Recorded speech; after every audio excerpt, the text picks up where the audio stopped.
بسم اللہ الرحمن الرحیم۔ السلام علیکم معزز سامعین، یوٹیوب کے چینل گولڈن باک میں خوش آمدید۔ پچھلی ویڈیو میں ہم نے اس میں اشارہ، اس میں موصول یعنی کہ اس میں ضمیر کے اقسام کے بارے میں بات کی تھی۔ آج ہم اس ویڈیو میں اس میں نکرہ کی اقسام کے بارے میں بات کریں گے۔ ویڈیو شروع کرنے سے پہلے آپ تمام دوستوں سے گزارش ہے کہ اگر آپ نے ابھی تک ہمارا چینل سبسکرائب نہیں کیا تو چینل کو سبسکرائب کر دیں اور بیل آئیکن کو پریس کر دیں تاکہ نئے اپلوڈ ہونے والی ویڈیوز آپ تک پہنچ سکیں۔ اس میں نکرہ کی اقسام، پیارے بچوں، آپ جانتے ہیں کہ معنی کے لحاظ سے اسم کی دو اقسام ہیں، اس میں نکرہ، اس میں معرفہ۔ اس کے اوپر تعریف بھی بیان کی جا چکی ہے۔ اس کی تعریف یہ ہے کہ کسی خاص شخص، خاص جگہ یا خاص چیز کو ہم اس میں معرفہ کہتے ہیں، اور اس میں نکرہ کسی عام شخص، عام جگہ یا عام چیز کو کہتے ہیں۔ اب ہم آپ کو اس میں نکرہ کی چند اقسام کے متعلق بتائیں گے۔ اس میں نکرہ کی مشہور اقسام مندرجہ ذیل ہیں: اس میں ذات، اس میں فاعل، اس میں مفعول، اس میں حالیہ، اس میں معاوضہ، اس میں صفت، اس میں حاصل مصدر۔ سب سے پہلے ہے اس میں ذات۔ اس میں ذات وہ اسم ہے جس کے ذریعے ایک شے کی پہچان دوسری شے سے الگ سمجھی جائے، مثلا دن، رات، بچہ، مرد۔ یعنی کہ ایک چیز کا نام جو ہے وہ دوسرے نام سے جو ہے وہ مختلف ہو جائے، الگ اس کی پہچان بن جائے، دوسری شے سے اس کی شناخت الگ کرے، تو ہم اس میں ذات کہتے ہیں۔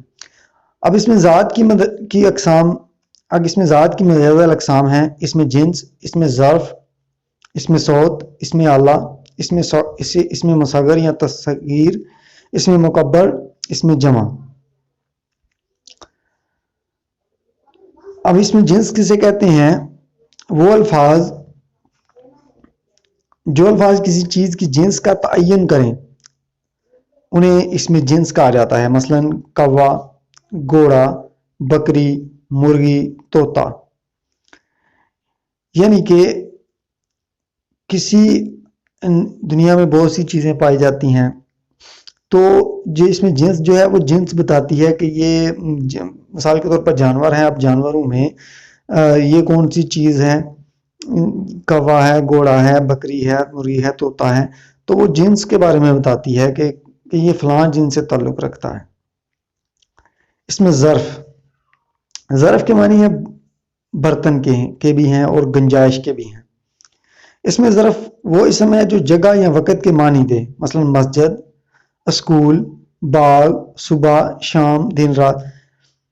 یعنی کہ یہ جگہ یا وقت کے معنی جو دیتا ہے، جو بھی اسم وقت یا جگہ کے بارے میں بتائے گا، ہم اسے اس میں ظرف کہیں گے۔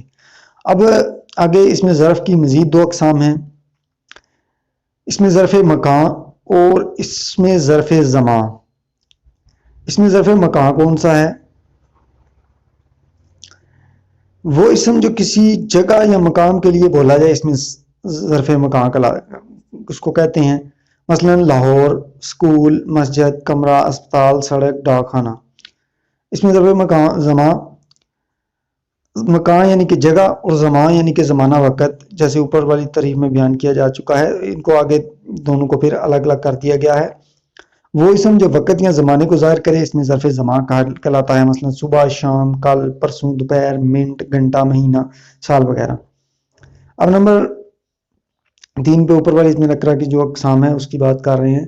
اس میں صوت کے معنی ہے آواز کے، پاس جو کلمہ کسی انسان، حیوان یا بے جان اسم کی آواز کو ظاہر کرے، اس میں صوت کہلاتا ہے، مثلا چوں چوں چڑیا کی آواز ہے، کائیں کائیں کوے کی آواز ہے۔ یعنی کہ جو آوازیں ہیں انسان، جانوروں کی یا کسی بے جان کی بھی ہوں تو وہ اس میں صوت میں آئیں گی، کائیں کائیں، میں، ٹک ٹک، بو بو، چھم چھم، دک دک وغیرہ۔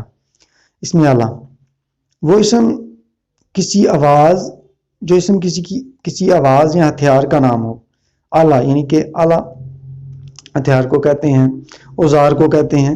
تو اسی سے آپ اس کو یاد رکھ سکتے ہیں کہ جیسے صوت آواز کو کہتے ہیں تو آلہ جو ہے کسی اوزار کو کہتے ہیں، تو اس کے جتنے بھی اوزاروں کے نام ہوں گے تو اسے ہم اس میں آلہ کہیں گے۔ جو اسم کسی آواز یا ہتھیار کا نام ہو یا کسی ایسی چیز کا نام ہو جسے کوئی کام کیا جاتا ہے اس میں اللہ کراتا ہے، مثلا سوئی، ہتھوڑا، ریتی، قلم، توپ، رندہ، چاقو وغیرہ۔ اب اسم اعلیٰ بنانے کے قاعدے کیا ہیں؟ اردو زبان میں کچھ اسماء اعلیٰ مصدر سے بنتے ہیں، مثلا چھاننا سے چھلنی، پھونکنا سے پھونکنی، جھولنا سے جھولا، بیلنا سے بیلن، جھاڑنا سے جھاڑن۔ بعض اسماء اعلیٰ اسموں میں تبدیل کر کے بنا لیے جاتے ہیں، مثلا گڑی سے گڑیال، دانت سے داتن اور ناک سے نکیل۔ عربی اور فارسی کے اسماء اعلیٰ بھی اردو میں استعمال ہیں، مثلا مزراب، مستر، مکراز، میزان، دست پنا، قلم تراش، شیشہ اور کافگیر۔ لیکن آج کل یہ لوگ عام زبان میں بہت کم بولتے ہیں، لیکن ادب میں اور لکھائی میں یہ الفاظ جو ہیں وہ استعمال ہوتے ہیں، لیکن بول چال میں بہت کم استعمال ہوتے ہیں۔ آگے اس میں مصغر یا تصغیر۔ مصغر یا تصغیر کہتے ہیں چھوٹا ہونا۔ بڑی چیز کو چھوٹا ظاہر کرنے کے لیے استعمال ہونے والا اسم جو ہے وہ اس میں مصغر یا تصغیر کہلاتے ہیں، مثلا ڈبہ سے ڈبیا، پنکھ سے پنکھڑی، باغ سے باغیچہ۔ اب اس میں مصغر یا تصغیر بنانے کے قاعدے: اسم کے آخر میں یائے معروف لگا کر، مثلا پہاڑ سے پہاڑی، نگر سے نگری، برج سے برجی، اور اسم کے آخری حرف کو یہ سے بدل کر، رسا سے رسی، جھونپڑا سے جھونپڑی، ٹوکرا سے ٹوکری وغیرہ۔ اسم کے آخر میں ڑا یا ڑی لگا کر، مثلا دکھ سے دکھڑا، مکھ سے مکھڑا، پلنگ سے پلنگڑی۔ اسم کے آخر میں یہ اور الف لگا کر، مثلا ڈبہ سے ڈبیا، پنکھا سے پنکھیا، ہانڈی سے ہنڈیا۔ اسم کے آخر میں چے اے یا چی چے چھوٹی یہ لگا کر، مثلا صندوق سے صندوچکا، باغ سے باغیچہ، دیگ سے دیگچی۔ یہ اس طرح بھی قاعدے بنائے جاتے ہیں۔ اس میں مکبر آگے آ جاتا ہے۔ مکبر کے معنی ہے بڑے کے۔ تو پیچھے مصغر تھا، چھوٹا، مکبر، اب بڑے کی بات ہو رہی ہے۔ کسی چھوٹی چیز کو بڑا ظاہر کرنے کے لیے استعمال ہونے والا والے اسم کو اس میں مکبر کہتے ہیں، مثلا پگڑی سے پگڑ، گٹھڑی سے گٹھڑ، بات سے پتنگڑ، تیر سے شہتیر۔ اس میں مکبر بنانے کے قاعدے کیا ہیں کہ اسم کا آخری حرف یہ دور کرنے سے، مثلا ٹوپی سے ٹوپ، اسم سے پہلے مہا لگا کر، مثلا مہاراجہ، مہارانی، اسم سے پہلے شاہ یا شے لگا کر، جیسے راہ سے اشارہ وغیرہ۔ اب اس میں آ جاتا ہے آگے اس میں جمع۔ ایسے الفاظ جو واحد کے مفہوم میں جمع کو ظاہر کریں، یعنی کہ واحد ہوں لیکن مفہوم ان کا جو ہے وہ جمع ہو، تو ہم اس میں جمع کہلاتے ہیں۔ مثلا قطار۔ اب قطار میں ایک شخص نہیں ہوتا، بہت زیادہ شخص ہوتے ہیں، یا اس کے علاوہ انسانوں کے علاوہ کسی پرندوں کی بھی قطار ہو سکتی ہے، یا جانوروں کی۔ تو اس میں کیا ہے کہ ظاہر تو ایک کو کر رہا ہوتا ہے، لیکن اس میں جو ہے وہ مفہوم اس کا جمع ہوتا ہے۔ اس طرح جماعت۔ اب جماعت میں بھی تعداد زیادہ ہوتی ہے، اسی طرح گروہ، فوج، پارٹی، جلسہ، تو انہیں ہم اس میں جمع کہتے ہیں۔ جمع اور اس میں جمع کا فرق کیا ہے؟